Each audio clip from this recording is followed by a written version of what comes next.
education is key, and just parents knowing what those dangers are. I think oftentimes kids, especially our younger kids in middle school and even in elementary school, are handed a phone or given a phone and they have access to all the apps, and parents don't understand, or grandparents even don't understand just how dangerous that can be. If from a TikTok standpoint, if that's where predators go who want to prey on kids that they don't know, but then Snapchat, that's where people go if they want to prey on people that they do know. We know when students go online that the percentage of predators that are on there is way higher than that. And so it's so challenging, and so it's so hard to understand that as parents and grandparents will allow our children to go onto the internet or a social media app where that danger is there and so prevalent, but we're cautious about letting them go outside without supervision. You're listening to the smartsocial.com podcast. This is our District Talk segment where we interview district leaders to learn how they're keeping students safe on social media. And we also ask them questions that we get from parents all over the country in our program. Now let's get back to the interview. Hello there. I'm Keith Perrigan, School Superintendent for Washington County, Virginia. We have about 6,700 students in 16 different schools across our county, which covers a little over 500 square miles.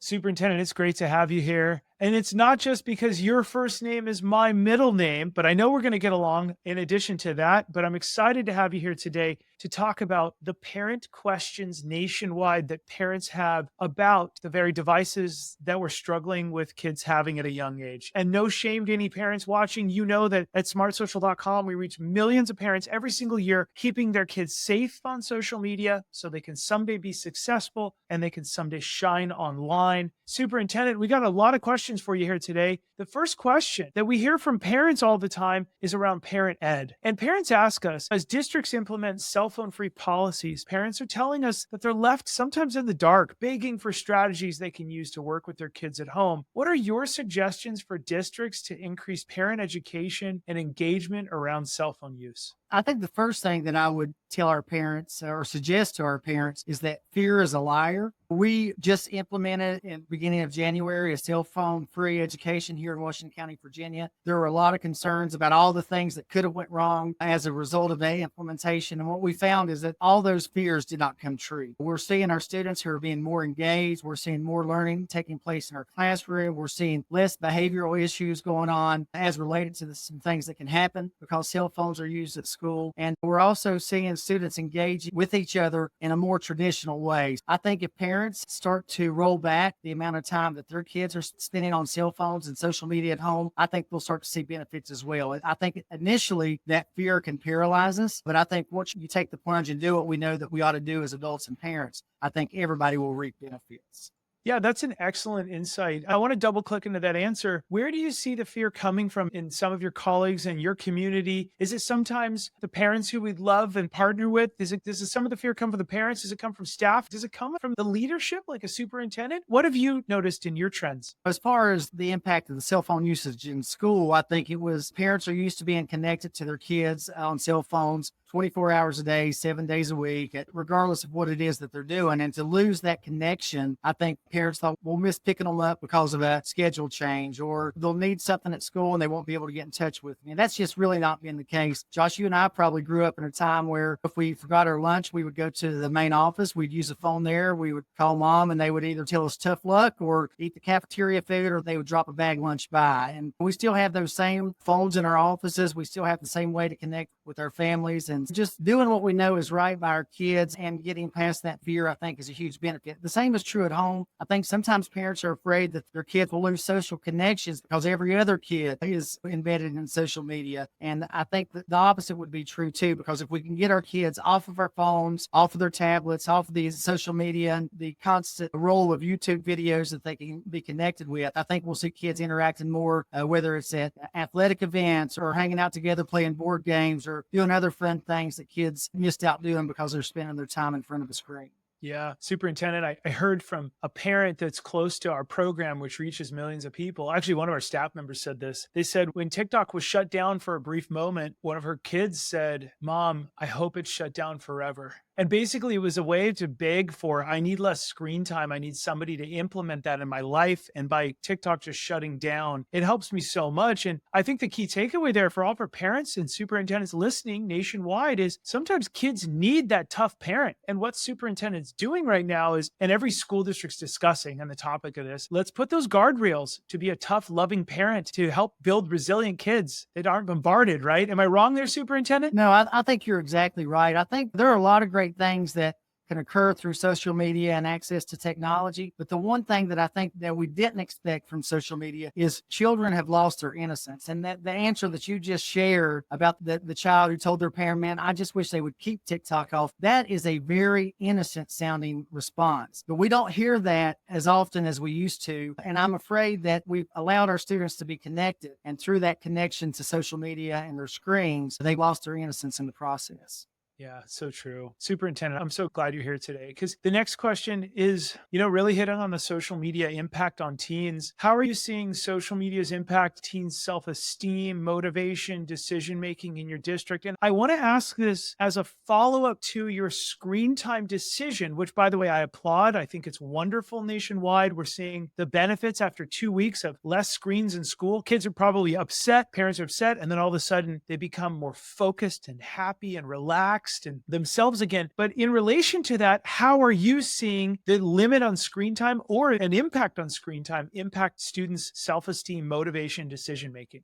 It was really interesting the way that our division tackled the issue of screen time and phone use in school. We engaged with our parents, we engaged with our community, and we engaged with our student body to develop our policy. And as a result, especially of our students being involved in that policy development, we're getting a lot of good feedback because they feel that they were invested in it. And so they helped create the policy that we come up with. And I think as a result of that, they have reached a higher level of maturity and a better understanding of why it was that we thought it was important to reduce that screen time. And so that your question hits on exactly some of the feedback that we received from students is they didn't really understand how negatively social media was affecting their own self-esteem because they would compare themselves to others, or there was this drama that was going on social media and they were either a part of it or not part of it. And either way, it caused them to feel either left out or ostracized. And so our students are telling us, and we've just been doing this for a little over a month now, what a great impact it has on them socially. It's improved their social enjoyment while they're at school. And so that's one of the takeaways that we've seen. As far as motivation goes, that's one of the things that have been reported to us as well. Kids are learning more. They're more engaged in their classroom. They're enjoying their time with the teachers more. And of course, they're making better decisions along the way because so many of our disciplinary issues resulted because of things that were happening either through a group text or a Snapchat or something that was going on TikTok or other social media that was causing students to get in trouble when normally they might not have.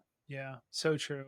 I'm grateful that you're here today because I think this is the hottest topic nationwide. I think you're going to be about the 175th episode of our podcast where we have 175 other superintendents over the last couple of years featuring their insights. And I've had superintendents tell us, Josh, out of all the dangers you have on the screen, when you analyze all of your past episodes and you run it through ChatGPT, the biggest one I see out of these top 10 is screen time addiction. Josh, if kids weren't addicted to their screens, all the other problems would fade away. Would you agree, Superintendent? Well, I agree with that, but I'll take it a step further and tell you that if students become addicted in that age between 13 and 16, their chances of developing other addictions in the future is so much greater.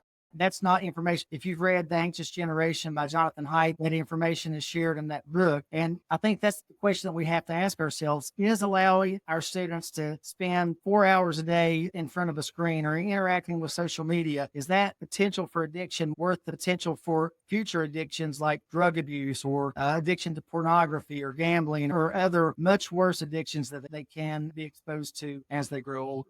Yeah, so well said. Okay, parents, if you're watching right now, other parents are asking us these questions. This is one of the many questions we have at our parent night events. We host weekly amazing parent night events. Let's dive into one of them and listen to two teens talk about the answer to this question. Parents ask us, hey, Josh, what makes these apps that you talk about so addictive? Let's hear from students as they explain why they can't stop scrolling. To all the parents watching this right now, if you want your kids to participate in our program and get a gift card, go to the front of smartsocial.com, fill out the free quiz, and there's a chance at the end to follow up and become a part of our nonprofit that saves lives all over the country. Here we go. I think the most addictive part about social media is the constant new content that you see. You're always being introduced to new content, especially on apps like TikTok. I think the short videos, when they end so quick, you start to lose your ability to have a longer attention span. I've caught myself finding long TikTok videos and I can't stand watching the whole thing. This generation really adapted to the fact that we don't have a large attention span. We really only concentrate for 30 seconds. So getting information that quickly, I think, enables us to just want to keep watching more. You don't even need to care about what they're presenting to you, but just the fact that you can sit there and watch it and you're oddly enjoying it. Social media is pretty addictive. People have said it's like a drug. So it is addictive because you can't stop watching it. Your mind just plays on loop and it enjoys the fulfillment of everything firing in your brain to just keep watching. Yeah, so those are two students from our live events. Remember, for all of our viewers, give your school district a big thank you because your partner school districts are allowing you to visit our weekly live parent events that have real teen-led voices in them. And also, you have access to our premium parent newsletter that saves lives all over the country. For all the parents with a district that's working with us, here's the outcome we're hoping for in your district. Many kids as young as 10 years old will be unwrapping a cell phone for Christmas, but one school district is offering parents a gift this year, a tool to help them protect their kids using their cell phones. It's really about safety. It's about safety of our learners. Right now, College Community says about 400 parents are using the platform smartsocial.com that's covered by the district's general funding. The hope is to partner with parents so they're able to keep their kids safe. There's this tool that they didn't grow up with, or they grew up with maybe one or two apps on that tool, and now their students are living in this world. We just believe that protecting students is not just confined to the 7-hour school day. Their safety is important to us beyond that. Smart Social's founder, Josh Oak, says he's been speaking about safety tips at schools across dozens of states, now reaching even more families by hosting live online Q&As and providing parents pointers. The goal, preventing potentially dangerous situations like chatting with strangers and cyberbullying. You won't be there for them forever. We want to make sure they're resilient and awesome using these new tools and that they come to you when they need you and that they make wise decisions when you're not around. Okay, for all of our partner districts, keep up the good work, sharing our events. As attendance goes up, we're hearing from a lot of you as we plot the lines. As attendance goes up, the incidents are going down. And then don't forget that every single month we have incredible weekly events and you can watch the replays when we're done. Shining Online is January, February is Avoiding Strangers in Dangerous Situations. March is Confident and Resilient Kids. Each one of these talks a little bit about TikTok, Snapchat, Instagram, and addiction, but it really hits on different ways to really support your family. Okay, we're back with the superintendent. Superintendent, let's talk about avoiding strangers and dangerous situations online, which happens to be this month's biggest theme.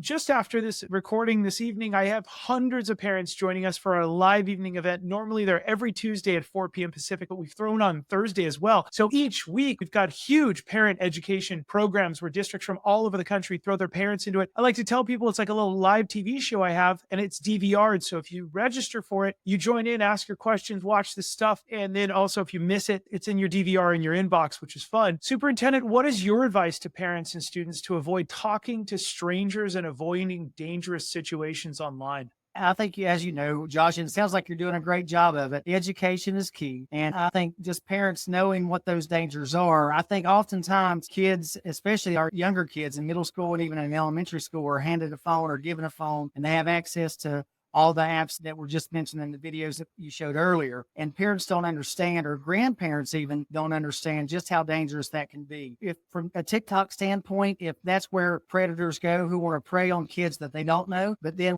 Snapchat, that's where people go if they want to prey on people that they do know. And so we know that that's what the data stands very strong, that if you're prey to chat, it's probably because of you're interacting with someone you know. And the opposite is true with TikTok. In a community, if you're 0.21% of the population are sex offenders, it becomes a high-risk neighborhood. But we know when students go online that the percentage of predators that are on there is way higher than that. And so it's so challenging, and so it's so hard to understand that as parents and grandparents will allow our children to go onto the internet or a social media app where that danger is there and so prevalent, but we're cautious about letting them go outside without supervision. So I think maybe we ought to flip-flop that around a little bit and encourage our kids to get outside and play kickball in the neighborhood way more than they are going on YouTube and constantly scrolling through 30-second videos.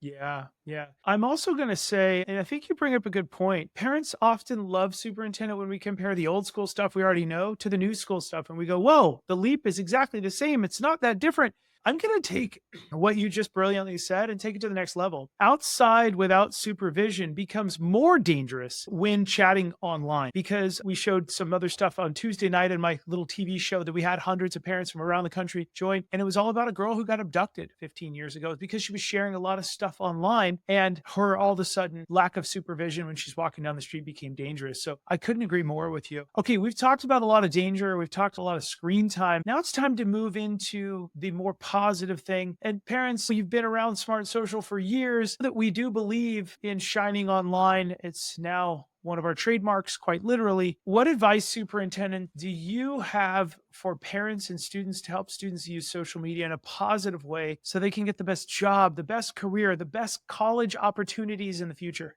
I can just tell you from a personal perspective is as we're hiring new teachers in Washington County, one of the first things that we do is we go to look for their social media profile. And we have had more than one teacher that's been passed over who would have potentially had a job offer because of things that we found on social media. We started doing that because as we were talking to college counselors, we found that they were doing that from our prospective students who were applying from our high schools to go to their colleges. For teens to think that they can go and post things online and it will not have a future consequence, that's just not true. It may be as quickly as the next day because of something inappropriate that happens, but really decisions that you make online now could affect you 4, 5, even 10 years down the road. So true. And also somebody who you took their job or something because they got fired and you took over their job innocently, they might go and find something from 8 years ago that you tweeted, posted, and resurface that. We've heard that of that happening a tremendous amount. What advice would you tell to parents to model positive behavior, Superintendent? It's interesting that you say that because oftentimes we do see poor behavior modeled by adults in our kids' lives. And when they see that behavior, whether it's online or in person, our children typically tend to model the behavior that they see. And so I would encourage our parents, I encourage our staff definitely to have great online presences where they're mostly insinuating the positive and staying away from the negative, but definitely making sure that your friend group, whether it's online or in person, is the right friend group, and also that you are really thinking about before you hit that post button, because once it's there, you may think it could be taken down, but once it's there, it's probably there forever. Yeah, so well said. Hey, Superintendent, thank you so much for joining us here today. Yeah, Josh, thanks for having me. Thanks for the work that you're doing. I think there's a lot more work to be done, and I know you're focused maybe right now on parent, but I would challenge you. And where we're from here in Southwest Virginia, we have a lot of grandparents who are raising their kids, or at least responsible for part of the child care that goes along with their kids. And that's one of the challenges that we're seeing right now is Nana or Mamu or whoever. It's really easy for them to hand that phone over to a 7, 8, or 9-year-old. And those children at that age just aren't socially mature enough to handle it. So maybe that's something you can add to a future episode. Yeah, absolutely. We have a lot of guardian content. Absolutely. Superintendent, thank you so much. And for everybody else out there, remember a little bit of a shout out for one of our key phrases here. No matter what you do online, remember to keep it light, bright, and polite because your kids are watching. We'll see all of you on the next episode at smartsocial.com. Have a great rest of the day, everyone. Take care. Thanks for listening to the smartsocial.com podcast. Smart Social helps parents understand technology and social media to keep their kids safe and successful. Be sure to join one of our weekly online live events to become the smartest parent on the block so you can keep your kids safe and protect their future. Also, don't miss our 450 plus online resources and replays you can watch on demand in multiple languages. Are you a school district wanting to unlock these resources for your parents? Reach out to us so we can protect your whole community each week. Have a great rest of the day, and we'll see you on the next episode.